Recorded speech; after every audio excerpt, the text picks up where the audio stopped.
Hello, and join us for another episode of In 5 Minutes, How Epigenetics Defeats Junk DNA. I'm Dr. Von Mancha. I have an undergraduate degree in biology at Florida State and a medical degree from UAB. I'm also a board certified family practitioner and a medical research scientist.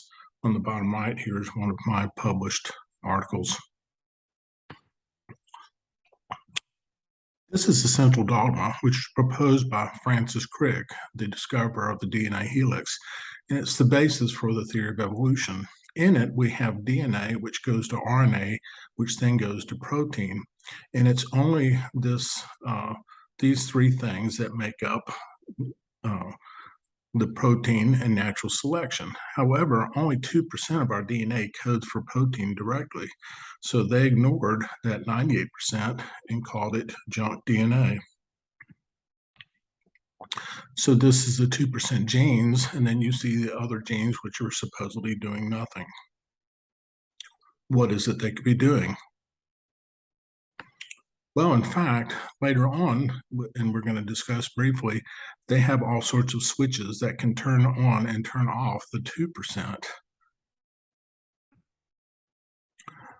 On the far left side, we see the central dogma as proposed by Dr. Crick, where DNA goes to RNA, goes to protein. However, they ignored all the junk DNA, which went between the genes in red and caused splicing of their introns and other things. In fact, one set of introns with the gene can actually form up to 30,000 genes. Looking over the history of junk DNA, it was first proposed to be called this in 1972 by Dr. Ono, and that was because it fell outside of the central dogma. Then in 2001, the Central Genome Project was done, ignoring the 98% and only focusing on the 2%. They realized they were wrong, and then in 1903, they launched a large research project involving thousands of researchers to discover what it was doing. And then 10 years later, in 2013, the ENCODE project published its results and showed that at least 80% of this DNA, which they were ignoring, was in fact functional.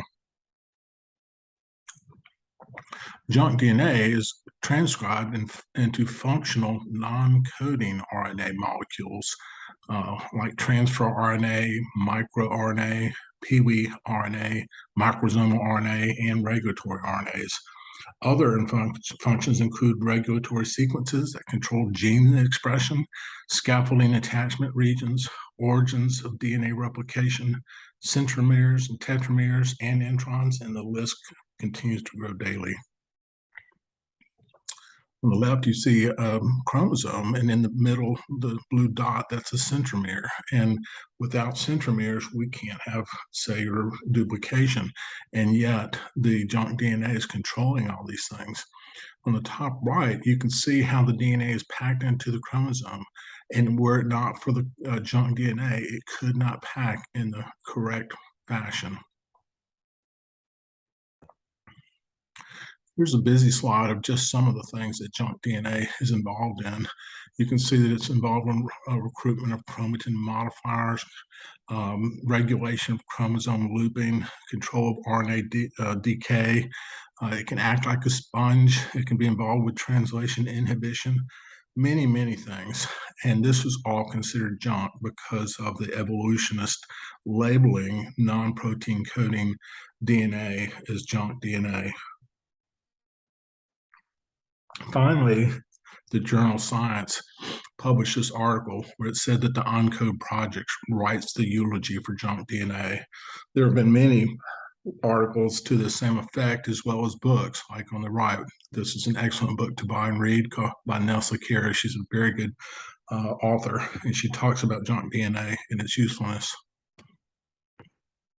Junk DNA was considered design argument's greatest argument against God, said Richard Dawkins. God made our DNA to be 98% junk just to confuse the creationists. Since then, Dawkins will hardly talk when asked about his opinions at this point. Join me at my Facebook group, Darwin versus Lamarck, and as we go over these issues and others.